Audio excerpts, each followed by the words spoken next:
This is Redmi Note 12 Pro Plus, and today I would like to demonstrate that you can download and install the Opera browser on it.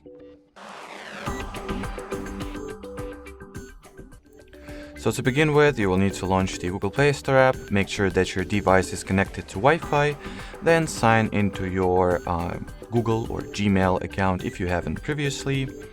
In here, once the Opera app page is found, you gotta simply click at the install button, either directly from the search results, or you can also open the app page and install it from here.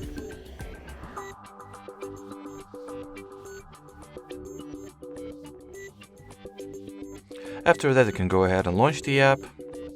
While opening Opera for the first time, it is required that you undergo a very simple yet necessary setup procedure.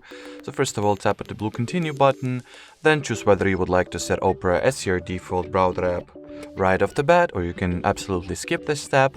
And finally, you can either, customize the permissions that will be granted to Opera, or simply allow everything that it asks for, and start using the browser. Alrighty, so that will be it for this video. Thanks for watching, and bye bye.